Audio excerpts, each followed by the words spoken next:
And we're live! Hey everybody at SPSM, how are you? This is at Doc Foreman. If you're following along on Twitter, we're at hashtag SPSM.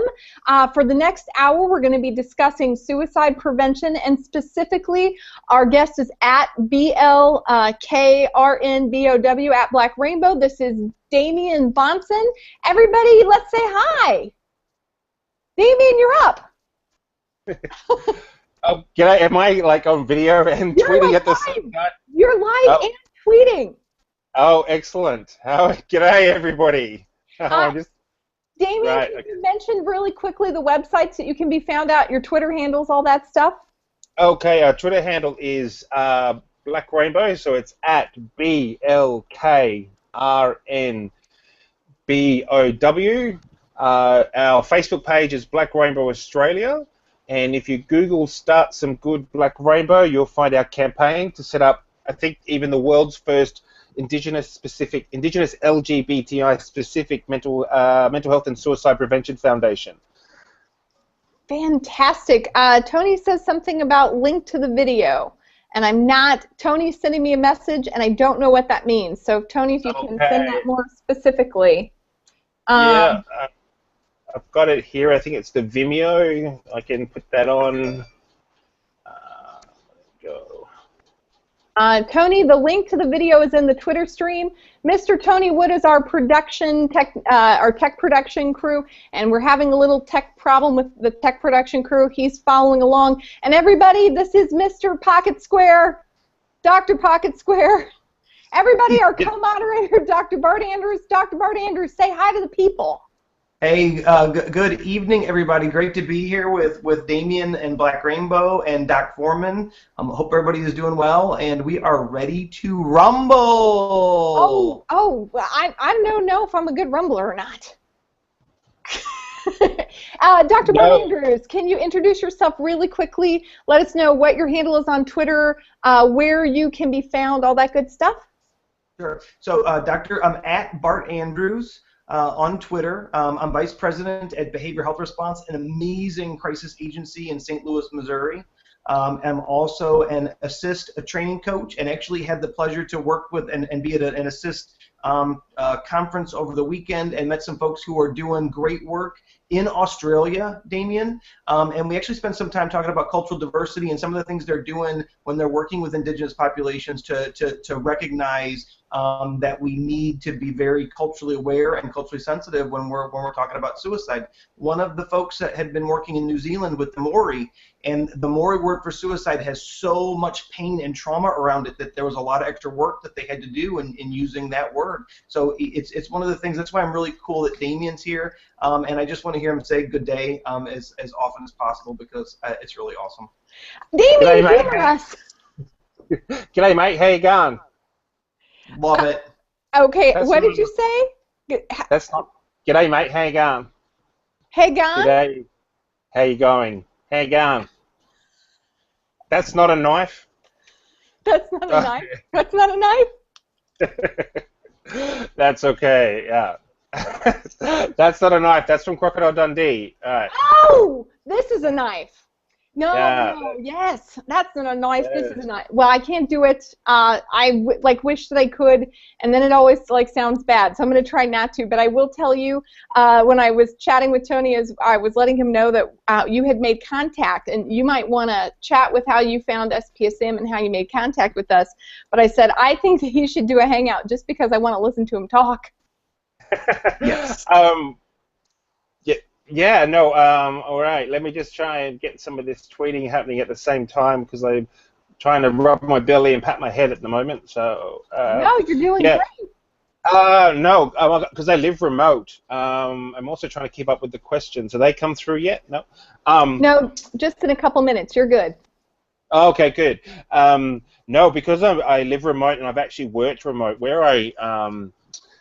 Where I live is quite a large part of the northwest of Australia. It's called the Kimberley region, and I connected via Twitter with a handle at Indigenous X, which is for Indigenous Excellence, and it has about 17,000 followers in the country. And every week there's a different Indigenous Australian or First Nation Australian that actually hosts that account. So when I was in my swag, which is your canvas sleeping bag, or in my donga, which is like a small cabin that's for one bed and that's about it, or if I was lucky enough to score a resort while I was doing some suicide prevention work, of an evening I'd be able to get on my phone and connect via social media with other Aboriginal people and what's happening in the country, and wasn't feeling so isolated. So that's how I got on board with and been using social media for myself. And then because of the area that I work in and I have an interest in, it's kind of like when the hobby and your work kind of collide. I really love this space, men's health, men's mental health, Indigenous mental health, LGBTI, suicide prevention and mental health. So the search function on Twitter is really quite fantastic to find people, and I found you guys through the search function. Looking up suicide, I think it was this. I think the first call out was a few months ago when I saw it happening, and because I'm really interested in being part of an international discussion with this. I'm off to Montreal in June to present at the International World Congress Suicide Prevention Gathering that's happening there. I'm actually running a workshop with other Indigenous LGBTI people, Two-Spirited people, and First Nation and Aboriginal people, to look at, to share what our challenges are in our colonised nations, but also what are the factors around resilience and how we can actually create a better space for services, but also to respond to those social determinants of health that actually we get that double amplification of racism and LGBTI phobia. So tell us a little bit more about, and I'm just tweeting out while talking, but about what you think social media does for letting you talk about your specific issues. Because, you know, what are we talking about on Indigenous X? How are we getting very specific? Okay, well, Indigenous X, how that is, it's run by a guy named Luke Pearson, and he doesn't host it. It's an auto-curated account, so every week it's somebody different, and you talk about whatever you want to talk about for that week, because it's up to you. It's just to showcase Aboriginal people throughout Australia. So we get in the Guardian, comment is free section. You get asked 5 questions, what you're going to talk about for that week. And then, yeah, it's yours to do what you want. It's non-political, so you don't have to be aligned with any. There's no, what's the word? You're not. How you vote doesn't matter. It's just to share voices and show diversity and be inclusive. Yeah, that's how I first connected with the wider Aboriginal community in Australia. And a lot of these people, they say, like, you make friends on Twitter and enemies on Facebook. A lot of the people that I've met via Twitter, I've actually not met in real life, and we've been connecting now for about 2 or 3 years. So it's really kind of amazing. So. And I'm going to tell you that I think my story is somewhat similar to yours, in that I was in rural Kansas and feeling really isolated. There were no other psychologists for counties and counties around. I was doing rural mental health with not very many folks and trying to just connect with people who were facing some of the same challenges or having some of the same thoughts as me. What social media is good for is helping you with those wonderful search functions and connect with people who have the same mission or the same dreams as you or the same sort of identity, and then sort of going forward. And this is why I think, you know, we talk with the American Association of Suicidology, who's our sponsor, and I don't know if you know that, Damien, and no. Like, how can we be connected to what the whole world is doing so that it's not just a small group of people talking to ourselves, right? Absolutely. Absolutely. And I am not affiliated with any organization or anything. I work for myself, and it provides quite a lot of freedom to be able to do what I please, I guess, in a way. It also provides quite a bit of space to be disruptive. As I said earlier on, I think in our pre-interview, there obviously a lot of stuff up to now hasn't been working, and that needs to be challenged rather than continue. What stuff hasn't been working, and for who? Well, it just, I don't know how it is over in the States, and I'm probably going to get controversial here, but you know, I was just talking to a researcher this morning, a professor in Indigenous research this morning, and report after report after report says that Aboriginal health needs to be in Aboriginal hands, yet it gets ignored, and all the funding goes over to a non-Aboriginal organisation who continually do what they do because, but in the end, it actually doesn't turn into actually outcomes. They work really hard, but the outcomes aren't there, which is ultimately around saving lives. Mm-hmm. And it's different, I guess, in regards to men. You look at a lot of, I don't know how the health literature around the health promotion materials is for men in the States, but here in Australia, it's very female-coded. It doesn't speak to men in the language that men speak, and not all men speak in where to go, you know, in that kind of stuff. In that whole man talk, that bro talk, or whatever it is. You look at some of that stuff, and it's like, well, that's been around for a while too, and it's not working, because what it does, it exceptionalizes men into a certain group of people, and I think that in health in general, there hasn't been provided a space for men to actually sit down and actually work out and listen to other men. I mean, as I said, I'm a gay Aboriginal man, so I actually have quite a different perspective on things than, I guess, some straight Aboriginal men or straight non-Aboriginal men on how we do things, because it's masculinity in the construct that it isn't being very helpful at the moment. But I think that's because we talk about masculinity rather than we talk about maleness.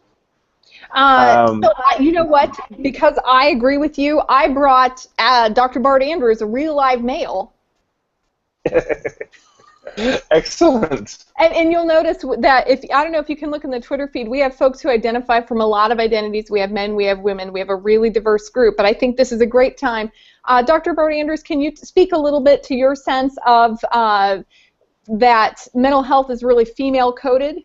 And what you think about what Damien just said.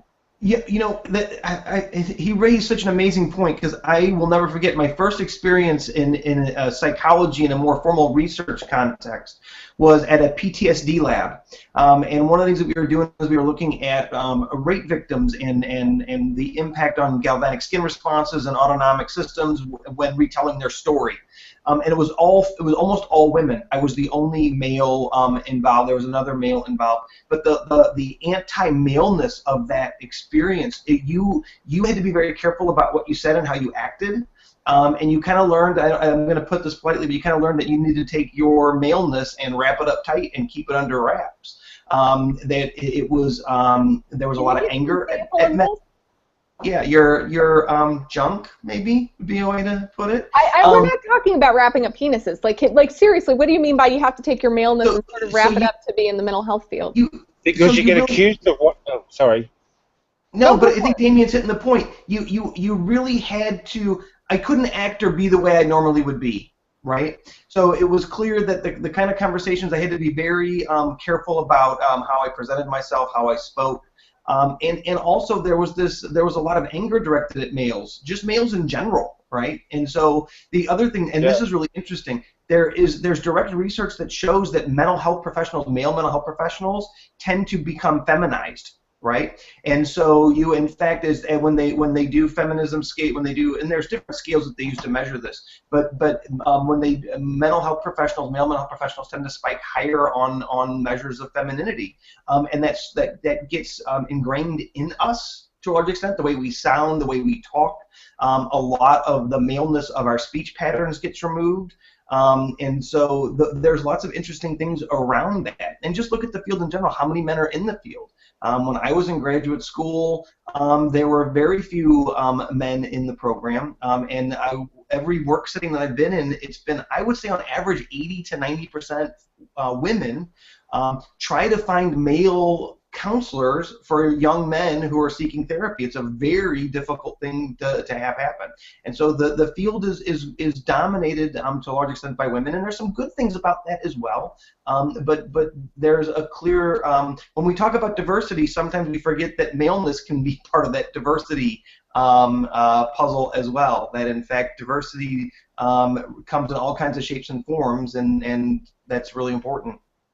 So, Damien, can you comment a little bit on what Dr. Andrews has said, and maybe even tell us a little bit about how you notice conversations about maleness and that issue sort of intersecting with suicide prevention for the LGBTQI folk in Indigenous Australia? I did it. I put too many words together at once. No, you didn't. I think we lost. He's frozen. Oh, is he frozen? He's frozen. Oh, good. I didn't freeze him? This is where I sing Let It Go. I always think that's a song about farting. Like every time I hear that, I just imagine bodily functions, which I shouldn't do because I have a little child who sings a song. It's terrible, but true. We're gonna wait. Go ahead. This is what this tells us how important the guest is for the show, because. Good. Well, he's gonna be. I'm sure he's tweeting out.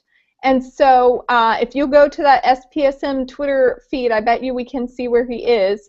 So we just may be having some technical difficulties. We are. So look, Tony's covering the SPSM chat account. I'm sorry, go ahead. But I think he was raising a really good point. And in the pre-interview, we talked about the differentiating masculinity from maleness. And how important that is. That one of the things that Damien was talking about was a lot of the men-oriented therapy programs are really masculine-oriented therapy programs, and they make some assumptions about what it is to be male that really is very limiting about what maleness means. Being a male can be nurturing and can have feminine qualities involved in being a male, and yet a lot of the men-focused therapy, not all, but a lot of the men-focused therapy. He also was talking about how a lot of the men-focused therapy is very much focused on behavioral change and what you're doing wrong and what you need to do differently, as opposed to being strength-based. And I thought that was really interesting. I think that perspective also ties into his comments about Aboriginals should be in charge of Aboriginal prevention programs. Yes. The sense that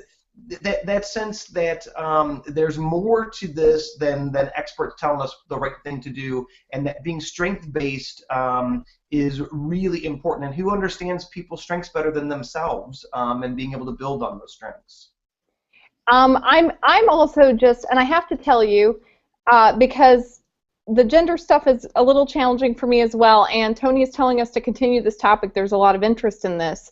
But for me, I was very excited to work with veterans because I am not, like, in terms of my thinking or my speech, the most feminine of ladies.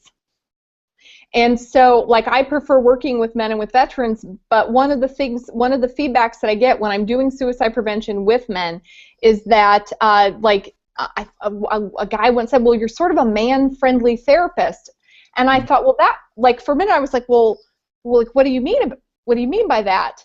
And he's like, you don't hate men. And I had been, doing therapy for a lot of years at this point, and I had to think through, why would men experience therapy as sort of being like man aversive, or like not like man or maleness affirming? And I had to think through, like, what are we doing, especially since our highest levels of mortality are among men, right? Yeah, and I think that how do we connect with men, and that is a real, how much research is really being done on that? This gets to my, hey, Damien's back. We made it. Hey. I'm back. Okay. Thank you, Damien. We were talking about, like I had been referred to once as a man-friendly therapist, and it hadn't occurred to me that therapy, like at that point, therapy might not be very male-affirming.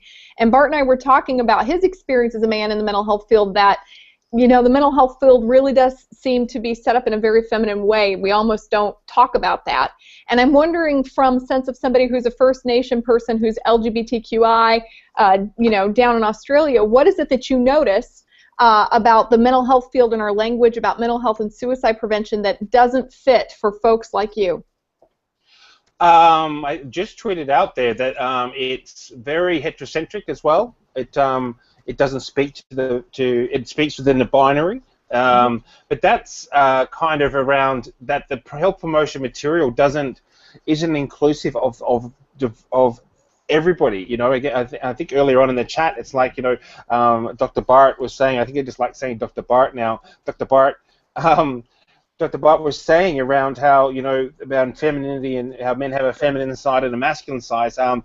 Bottom line is we're all human. It doesn't. I don't know which side of me is feminine. I don't actually know which side is masculine. We're such a spectrum of people, and we try to call people or name people or describe people based on femininity and masculinity, which I think you need to just get rid of altogether. But if you look at if you go into a health service, how is the LGBTI community actually portrayed? Are they seen? Is there a health promotional poster that has them within the heterosexual community, or is it a standalone poster? So even in health promotion, you're segregating a community, and more often than not in Australia, there's a little red ribbon that goes with it, and it's for HIV and AIDS. There's nothing around actually mental health or anything like that. Oh, so if you're gay, your big problem is AIDS, otherwise you're cool? Yeah, like particularly in the Aboriginal community here, and that's where it's really prompted me to do what I'm doing, is that in Aboriginal health promotion here in Australia for the LGBTIQS community, all the funding has been around HIV, bloodborne viruses, and AIDS. There's nothing in mental health at all, and even with the larger mental health organisations, they haven't created that kind of space, and that's where the BlkRnBow Foundation is aiming to do. It's like, well, we're going to come through and not necessarily bust in, but it's like, well, it hasn't been done, and the time is now, and it's like, say, for women's health care, the best people in charge or who know more about women's health is women. Men know the best about men, so Aboriginal gay people know the best about what's for them. So it's as simple as that kind of thing. People are asking around what coding is, and for example, if you look at health promotion literature, particularly around domestic violence, if you pick up a brochure and you go to the back, here in Australia, there's helplines for women, and then there's behavioural change lines for men. There's no helpline for men. So that's that female coding that exists in health promotion material. It's like, well, women need help, men need changing. That's female coded. Oh, wonderful. You walk into a health service and you see a wall for all the literature on the wall. Have a look at what's aimed at men and what that actually is saying. And generally it's around don't be violent, stop drinking, blah, blah, blah, how to be a good dad, rather than saying, great dads. Here's an example of great dads. Or in child protection, that we call it over here, it's always the mum and the child who's being, and it frames the men that the mum and the child need to be protected from the man. So that's the female coding in the health service. So they say men don't access the services. Well, it's not gender secure for men to go into, because straight away they're reflected on the wall as being the perpetrators of violence, and that's not to excuse that it doesn't happen, because it absolutely does. Some men are absolute assholes, and then I think there's more better names than assholes to describe men who actually beat up women. But it doesn't make it for those men who actually do access services. You're stereotyped, or the perception of who you are at that counter is all of what those images portray, that mums and kids need protecting from you. You need to change your behaviour.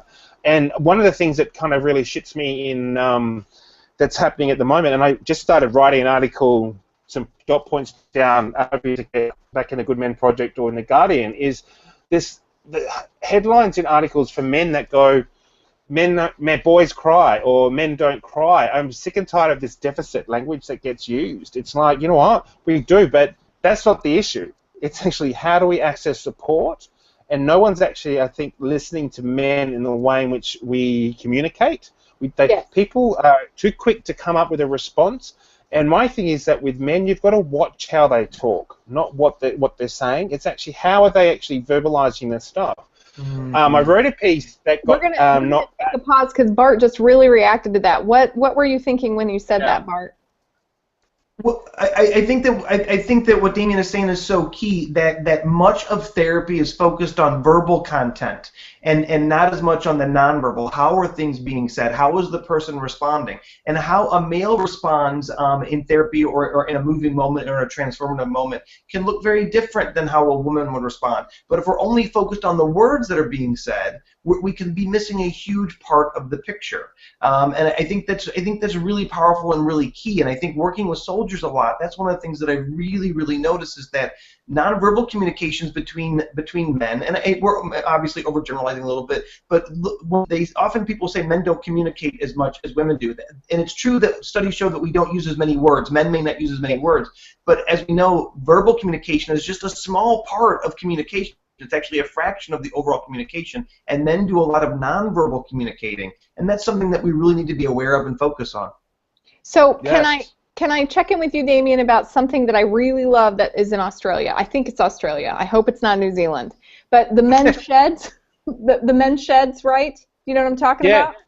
So can you explain what that is and talk about like why that might be more appropriate way to do an intervention versus a therapy room where two people sit at a chair and stare at each other? Look, I think that the men's sheds have a different role to play rather than one around therapeutic. Okay. I would like to see actual men's health centers. Men's sheds are more that, I think, a gateway to easing. Most folks here don't know what that is. Can you explain what a men's shed is? I think I know it. A men's shed, what's happening in Australia is men's sheds are men's groups, but they're funded to provide social support and links into, but also it's around creating a space for conversation. So the men's sheds, they have them for older gentlemen and get together, and they some of them do woodwork, some of them play lawn bowls. It's more of a social space as opposed to actually any sort of therapeutic space, but it is a gateway to accessing other healthcare. At a men's shed, say, I'll go and actually run a workshop for a group of men or come and have a talk to them. It's just a sort of a gender-secure space for men to actually go to without the expectation that they need to talk, share, or divulge anything, but they're just there to hang out without actually being judged.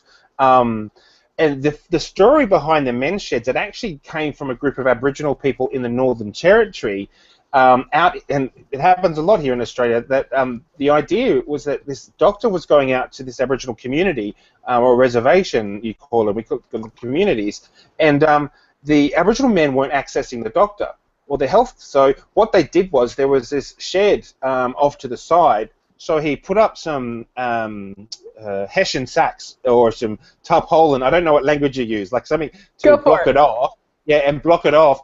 And they lit the barbecue and started cooking food behind this wall. Well, all the men came, and that's where the doctor started doing his checks.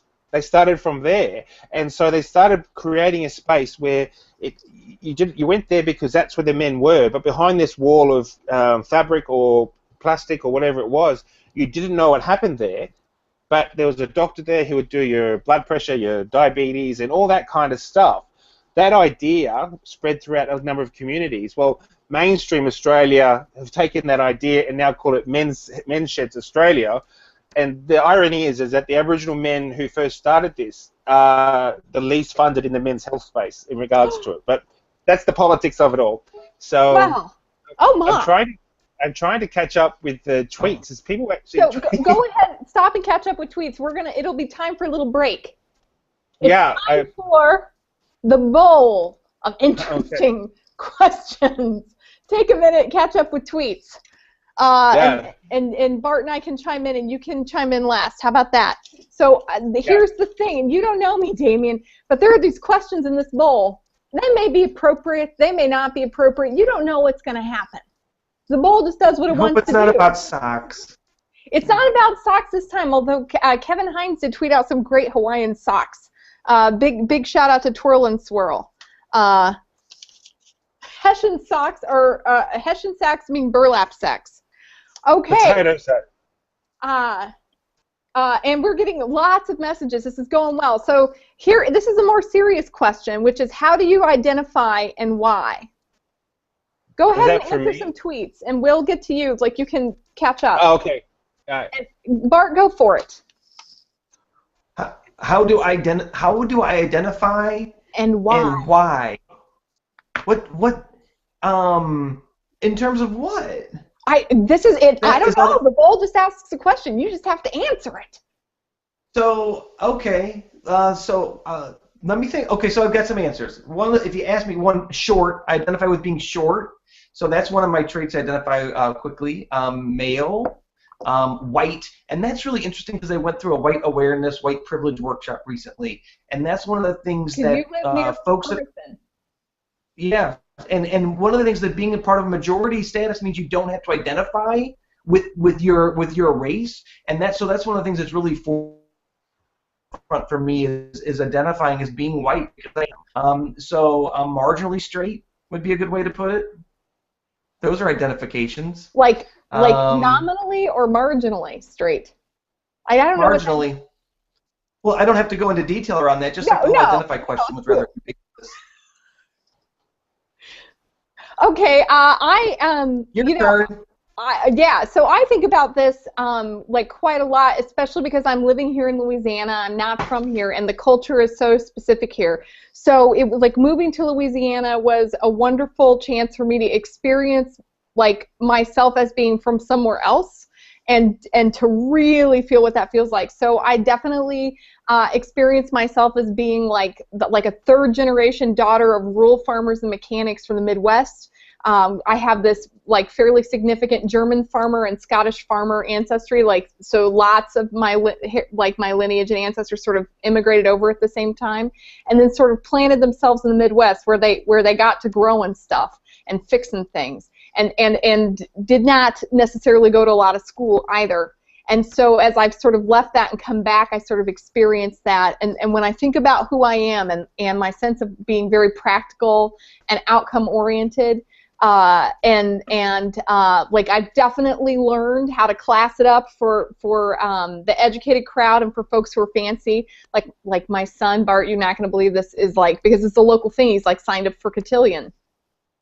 It's Southern and it's happening, but that would not be really? Yeah, I know. And I have all these like it's local thing and he's being included, but it's also not where I'm from. And so my children are largely being raised in a place that I'm not from. And I really noticed that. And so that's what I think about, like being rural, Midwestern, this sort of farm, this immigrant farm heritage. And I think about it all the time. How about you, Damien? What am I thinking about? Yeah, but how do you identify and why? I'm Damien. And I identify as Damien because, yeah, I'm just me. Apparently I'm cisgendered. Apparently I'm male, but yeah. We talked about being cisgendered a couple weeks ago. We had yeah, Dr. Mike Testa, and it was great. Anyway, go ahead. Look, how do I describe myself? Look, I'm just Damien. I'm somebody's son, somebody's husband. I'm somebody's uncle, somebody's brother, somebody's cousin, somebody's grandson. That's just, I don't sort of say, describe me. Well, I'm an Indigenous, gay, cisgendered man, because what the hell is that? So you're saying, like, how you identify is about the people that you're connected to. Yeah, and I think that's the definition. I guess it's like it's rather than, because it'll say, okay, well, I'm an Indigenous gay man, and well, what's that? If you said, oh, well, Damien is an Indigenous gay man, what does that mean to you? I don't know, because I'm not from Australia, so it's a little different for me. Yeah. Well, what is a Native American gay man? What does that say to you? How do you then interpret that? So I actually practiced, like before I was here, about a mile away from the Cherokee Nation, and so my folks that I worked with, who were friends with, and I had friends who had a more sort of complex sexual orientation and who were Native American heritage, like their feelings about what it meant to be gay were not what you would think of when I would think of my white friends from the rural Midwest. So it was like very, very different. For my folks who were Native American and gay, they just experienced their sexual orientation and how they thought about it differently than my friends who were like Caucasian, Eurasian kind of deal. Yeah. They were like much more comfortable with it. It wasn't labely. Well, that's just it, and it's like when people say how you describe you, it's like, well, I don't know. It's a really difficult answer. It's because I don't. Because how people want you to answer is based on how they would answer the question themselves. It's like you say, oh, okay, well, you describe yourself based on your relationships. No, that's just how I describe myself. I don't describe myself based on anything. That's who I mean, I'm Damien first. And other than that, I don't know how else to describe myself. I'm a human being. I bleed red blood, but I don't like to. But yeah, and I think I don't like bleeding. I mean, that's what I meant to say, not red blood stuff. I prefer green blood, you know, because of the whole V thing. Yeah. But no, it's like when you start. For me, it's like when you say, oh, because I pass as a straight man, and I pass as a white person, and so when you suddenly say, oh no, then you're gay, I'm gay, oh, and I'm Aboriginal, it changes the way people start thinking about you and interacting with you. Like, I mean, I can sit at meetings and they won't. There's no identifiable Aboriginal or Indian or First Nation or Aboriginal person in the room, and we're talking about Aboriginal issues, and you become kind of the expert because you are the expert in it. Ooh. And then you say, well, no, I'm actually Aboriginal. The whole conversation changes because there is now what happens is that people then treat you differently, but also they're a lot more guarded in what they say because they thought there was this freedom to actually speak in a certain way. It's very interesting being one of those people that pass, and even around being gay, it's like because it's not a T-shirt like I'm wearing, like "Hey pal," it's not like I'm gay or I'm Indigenous. It's but you like there's this. I go into a room without any assumptions around people, and I guess that's the what's the word? That's one of the great things about Aboriginal and gay is that you don't want to be judged based on that. So when you go into a room full of people, their sexuality and their nationality is kind of one of the last things that you want to know about someone is actually, well, who are you? How are you? That kind of thing. If you were an Aboriginal person and you're going into your community, what's the first thing that people want to know about you? Oh, in Australia, we have the protocol it's like who you are and who's your mob, M-O-B. I saw that. Yes, and who your mob is actually defining your nation that what you're connected to. Like, I'll try and find it and put it up on Twitter for you because I'm it's all my Aboriginal heritage is on my father's side, and so it's Morbiag, which is an island in the Torres Strait, is where his mother came from, and on my grandfather, my dad's father, his mum. Is from the Mangari people in the Northern Territory. So, and that gives people a geographical location of where you're from, but also where the links are as well. Mm-hmm. Oh, you're from there. Oh, do you know so and so? Oh, yeah, you're related. Oh, yeah, okay. Mm-hmm. I know who your mob are. Yes. So we do that around connecting. So that's when you introduce yourself, particularly with a group of Aboriginal people. So you can actually have that connection because we connect via our family, not via I'm Damien and I'm a social worker, or I'm Damien, I'm a psychologist, or it's actually who we are. We connect again, and it's that family stuff where we sit in the family, where we sit in the community, and where we fit within the broader Aboriginal Australian society as well. With that, so. Yeah. Like, do folks, and I'm dying to know this now, so, we're talking a little bit about social media and suicide prevention, but the truth is it's just such a pleasure to hear your perspective, and we're sort of drifting a little bit away, but if you were using social media, like, how do you stay connected with your mob using social media? Do you all have hashtags that you use, or, like, how do you all find each other? Because my mob's the Clan Gregor. Like, I found them and was sort of figuring that out, like, there was a project I did this past fall, and I use social media to find them. What do you do? I'm going to tweet this, actually. A lot of Indigenous Australians on Twitter use the hashtag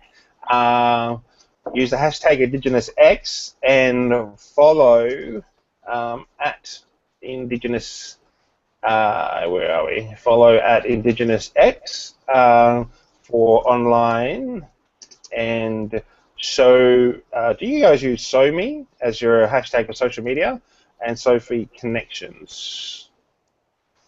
So you just have to know, or you wouldn't find everybody. Like, you have to kind of show up on Twitter and know where you're going. Well, you just Twitter's search engine is far more better than Google because it gets rid of a lot of the crap. Like, that's how I found you guys. Like, if I tried to find this, like SPM chat, like on Google, I wouldn't even know what to look for. But keywords. I think there's a few familiar faces I'm seeing on the feed. Apart from yourselves, there's is it Desiree? She's familiar, connected with her. Dr. William, he's familiar. Like, I follow these crew because, again, I'm really interested in what's happening internationally because I think there's real opportunity to share and learn from each other as well. Because when I think what is it is something that's happened in the suicide space is now that the World Health Organization has. So go ahead. That's for Desiree. That's right. Now that the World Health Organization has come out with its report, and it's this statistic that one person every 40 seconds dies from suicide.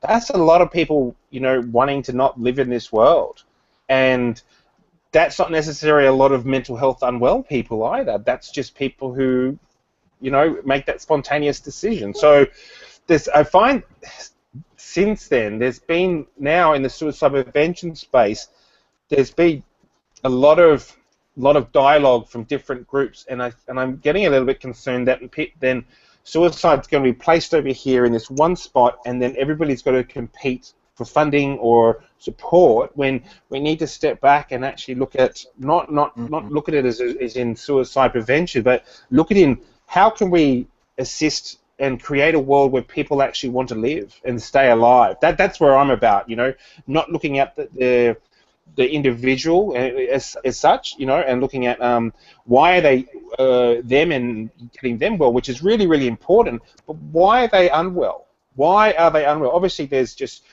depression can just happen. But also, when you're talking about minority groups and oppressed groups, it's the key underlying factor is actually oppression. And so you've got to look at, okay, well, what's causing the oppression?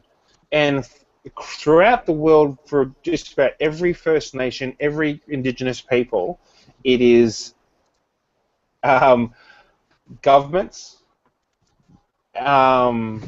the people who are in power, and generally they're white people that are contributing to this, And as I think I said earlier, it's like Aboriginal health and Aboriginal hands. The hardest thing around achieving that is the dollar value that's actually attached to helping Native people. I don't know what the expenditure is like in the US, but we have, it always comes out, billions. This week actually is the Close the Gap report is coming out, and it's going to say billions of dollars used in Indigenous health. Now, how that gets interpreted is that, well, the black people aren't just getting well. And it's not so, that's not that black people aren't getting well. What you're doing isn't working. But people don't want to see that. They just see, oh, people aren't getting well. Well, why aren't the poor black people doing what we're telling them to do? Because you're not listening to what we say is the answers. I'm not going to have any fans in Australia if anybody's watching this. No, I actually don't agree. So what I'm going to tell you is that like I remember having a conversation quite a couple of years ago on the healthcare social media chat where the primary care doctors were discussing getting paid for healthcare outcomes. And one of the primary care doctors says, well, 50% of regulating somebody's diabetes is behavioral, and I have no control over that, so I don't think that's fair. And I said, if you know that 50% of what determines whether or not somebody's blood sugar becomes regulated is their behavior, and you don't figure out something to do about that, that's fairly significant, don't you think? And he said, well, I don't want to be reimbursed, or I don't want my funding to be related to outcomes. And I think I said something like, well, like, what are you, chicken? I maybe said a fouler version of that. And I was being sort of like cheeky. But I agree with you. We're not very outcome driven in mental health. We want to show that we did evidence-based this, protocol-based that. But are we achieving results? And I'm going to tell you that my opinion, which doesn't make me, my opinion never makes me popular, is that we have to start thinking in terms of measurable outcomes and tying what we do to outcomes. But in order to do that, I mean, Damien, what you're talking about is a huge cultural shift. Yeah, absolutely. And it's not around our own outputs. We can't measure outcomes by how much energy and effort we've put into something. It's going to be how well are people getting and how many people are we are we saving, I guess, or how many people are not killing themselves? I mean, if we can change that 1 every 40 seconds to 1 every 50 seconds, that's a hell of a lot of people that we're saving. So that there should really be the measure of what it is, you know, of creating, I guess, doing something positive. The dollar value is really should be insignificant. The amount of energy and that you put into it, it's like, and egos need to get out the way. It's like you can't be bruised if someone says, you know, and maybe it's the introvert in me, because I kind of jump straight to the point and say, you know what you're doing isn't working. Instead of saying, look, I think you've worked really hard, and there's obviously you've put a lot of time and effort into this. There's 40 seconds, someone's just died. You know, it's like, what you're doing isn't working. We need to rethink what we're doing. But it goes to I don't know how your universities or your colleges are, what's being taught? How current is that information? Are the lecturers who are teaching, have they come from frontline services the year before, or have they been doing academia and research for 20 years? So let me blow your mind. Let me blow your mind, Damion. 90%, at least in the United States, 90% of licensed mental health professionals could not pass a basic suicide prevention and intervention competency test at the 70% rate. Wow. But suicide is the 10th leading cause of death, and it's the #1 mental health emergency. It is the most lethal outcome of what we do, and 9 out of 10 of us are not competent at a basic level. Yeah. And no one's holding us accountable for that. I just brought it down. General practitioners, your doctors, the first aid, like just general first aid, don't know even what that is. You know, just the stages of first aid that you go through. I think it's the Dr. ABC or whatever you call it now. You know, danger response, that kind of stuff. But I don't know about you ever in there. It's like here in Australia, we only have one program that is that has been culturally validated, and it's the Aboriginal Mental Health First Aid. And it took 3 years to get together because there was a mental health first aid that was done, and it wasn't resonating with the Aboriginal population, so they workshopped it and got it synthesized down to an Aboriginal mental health first aid. But there's no other culturally validated actual mental health workshop that you can deliver in Australia. There's the Assist, which I've never done, which apparently it's really good and it generated from Canada, but it's never been culturally validated. So how do you know it actually works? Plus also Aboriginal suicide is different. It's a mainstream program that has been developed, so you can't just pick something up and put it somewhere else and say it's going to be fine. It's like developing a program for women and then going, all right, we're going to use it on men, or vice versa, developing a program for men and then giving it to women. Well, hang on, how come the women aren't responding appropriately? Well, because you've got to do something for women. You know, it's got to make sure that the group that you're wanting to engage with is actually Damion, you can invite Bart down, and you and Bart can chat about Assist and about Aboriginal, like, culturally validated Assist, and Bart would not complain. Meet me in Montreal. Come to Montreal in June. I'll be there. Come to the World Congress of Suicide Prevention. I'll get the link up. Come to that. Yeah, I'm really looking forward, and part of a lot of what I've been doing as well is through social media, is actually making these links. So when I get to Montreal in June, to actually meet people in real life around this sort of stuff, because I'm really interested, because a lot of what, I mean, maybe it's just connected through the same people, but we sound kind of similar, a lot of us. But who's in the positions to make the changes, and why aren't they changing, or how does it work? Because it sounds like we have even looking at the Twitter feed, everyone's kind of on the same page that's involved here. Well, who's making the decisions? Well, you have all sorts of. The good news is about SPSM, and we worked really hard to have a lot of stakeholders, a lot of diversity, but also to be connected with major organizations. So, like, we are sponsored by AAS. And we have this wonderful relationship with folks so that we can sort of share our message, and they're part of the community. So congratulations. This is a seat at the table, right?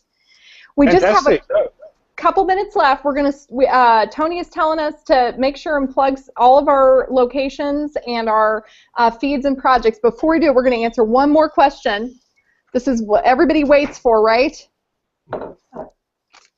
Aha! I'm going to put my screen up here. It says clockwise or counterclockwise.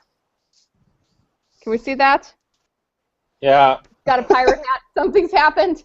So, clockwise or counterclockwise? Dr. Bart Andrew, go.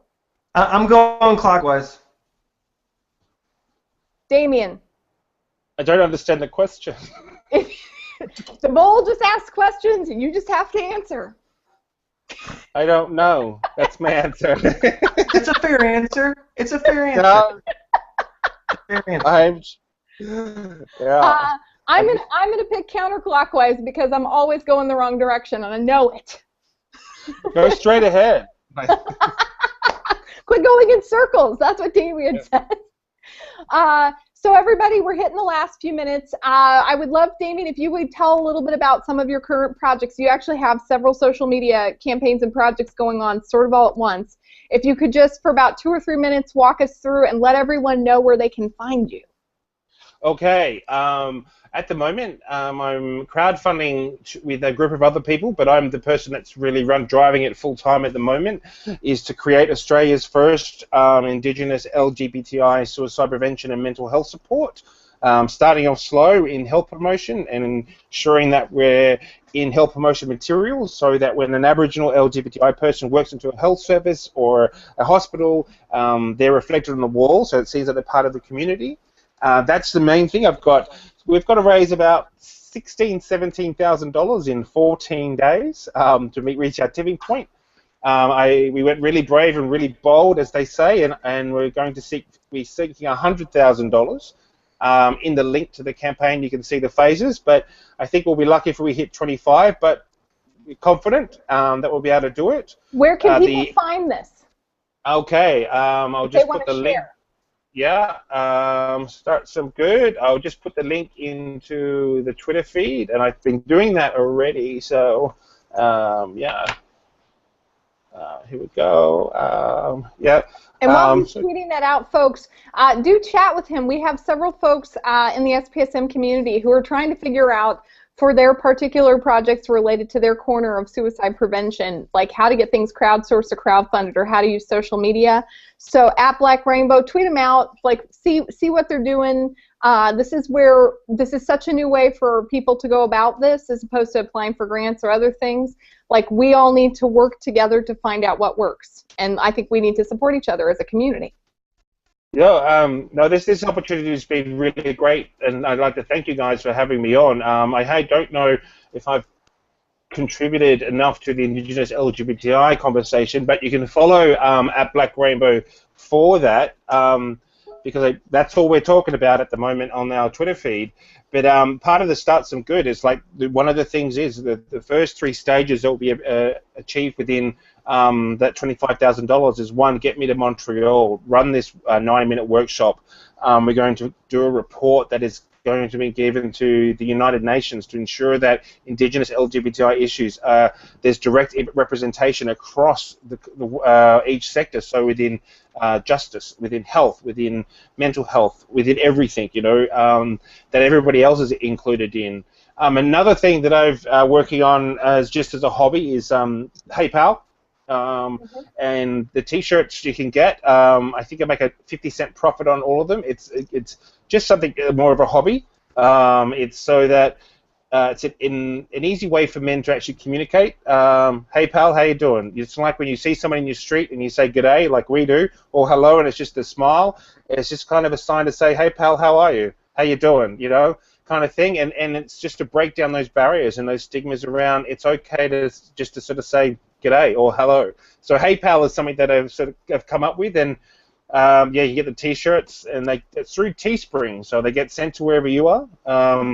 With that, if you're in San Francisco later this month, I'll just get the conference up. And you'll see shout out to Stephanie Uribe and a lot of our folks from the Carter Center, because this is what you're talking about. Some of our folks are going to be there at this the World AntiStigma Conference, right? Yeah, there's people, let me just bring this up. If you go to that, there's going to be, where is it now? I'm just going to get the link. for it. I had it before. Where is it? Together Against Stigma Conference. That will be in San Francisco on the 17th. So in about 10 days. You'll see me in a video. That's being put up by Beyond Blue. They house the Man Therapy program. But yeah, I made it into the top 10 with an idea that I had, and I got a consultant who's a great wordsmith. I'm the ideas person. I hate writing academically. I'm more of a talker and have the ideas. So I just put the link up for this. If you go to that, it's Y-Fronts, and I'll put a bit of a plug in for it because it's I've already secured the Twitter handle for it. And our video will be shown at that conference to the audience. So if you go along and you see this Y-Front video, that's me. I'm in it with my crew. So yeah. Like, will you have will you be able to like tweet out a link to that video, or is it like on the down low until it premieres at the conference? Well, I'm going to contact the funders today and find out, but I'd like to keep it on the down low until the conference, just so that down low, but then like totally tweet us as soon as you can so we can share. Yeah, no, absolutely, absolutely. It's going to be. I'm waiting for it to be international release before we put it out there. So this is really the first time I've spoken about it in public. But you know, at the moment, that's another thing. We're just sort of focusing on Indigenous LGBTI suicide. I tweeted out earlier that there was a comparative to I think it's Minnesota, Native Alaskans and First Nation Aboriginal gay people, 46% more likely to consider suicide. Now, if there's no services that are directly providing cultural safety and gender security for them to access, where are they going for help?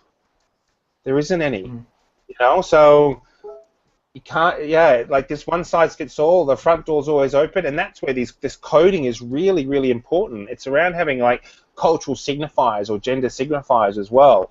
Like if you're say if your service on the front door has got a rainbow flag, it sort of tells the gay community that, yeah, you can come in here, you know, this is a safe space. If your First Nations people or your Native Americans who are in that area, if you have the sticker of their flag, then it sort of says to a young person or even another First Nation person, it's like, okay, well, they've taken the effort to put the sticker up. I'll go in and check out their service. It's one of those. It's that coding around it as well. Again, it's very important in your health service. Have a look at your wall of pamphlets, and have a look how men are portrayed. Have a look how men are portrayed, and look how women are portrayed, and you've got to change that. You've got to change that sort of thing. For all of my SPSM communities, we're hitting the last couple minutes. I'm going to give you guys a selfie challenge. If you're in a mental health clinic this week, or if you look at some of that literature, take a look at how men, women, take a look at some of those portrayals related to gender, related to the LGBTI issues, and like see if you can take some pictures of it and tell us what you notice. I look forward to hearing more. Dr. Bart Andrews, tell us a little bit about you and where we can find you on the interwebs. So, I mean, the best place to find me is at @BartAndrews on Twitter. That's where I spend most of my time.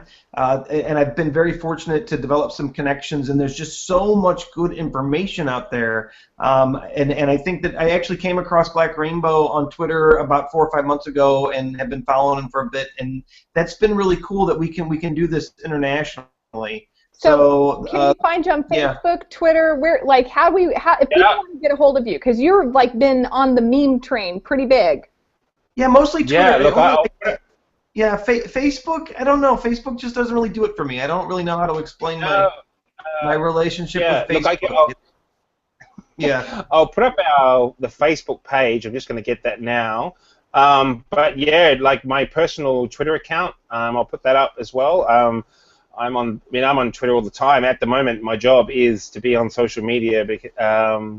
So here's our Facebook page. And Bart, if somebody wants to contact you to do some assist training or just to chat, they should tweet you, direct message you, right? And like if they want to hook up? Or they can email me at bandrews, and I'll tweet that out too. bandrews at BHR Worldwide, and I'll tweet that out. Woohoo! I don't know if I would tweet out your email. It's going to get spammed. Oh, don't do it? Yeah, I wouldn't. What about your email? Your email is okay, though? Shh. And everybody, I'm at Doc Foreman. We're at the last couple minutes. What I'd love for you to do, we're at hashtag SPSM. You can find us at SPSM Chat. We have a wonderful Facebook page where folks really sort of stay connected with our events and what's happening. So it's the SPSM Facebook page. You'll see the logo is the same everywhere you go. People are already asking about the AAS conference in April. If you are interested in being involved in the many fun social medias going down, go ahead and message me, Facebook me, tweet me, whatever. And if you want to be involved, believe me, have we got a deal for you, right? We want to thank Damien at BlkRnBow at BlkRnBow. Everybody wave hello to him. If you have thoughts about how to help with his crowdfunding, or if you just want to learn how he is moving the needle on the conversation about Aboriginal mental health, men's health, LGBTIQ issues. We had that conversation about all the letters a couple weeks ago with Dr. Testa. If you want to talk with him about those things, please do find him on Twitter. He is wonderfully fun and has a lot of great resources. And we look forward, SPSM wants like one of the first shots at your video, so please let us know when it comes out. So everybody, this is our big hello. We're at the hour. Woo! We made it. Have a lovely evening. Bye-bye. Bye.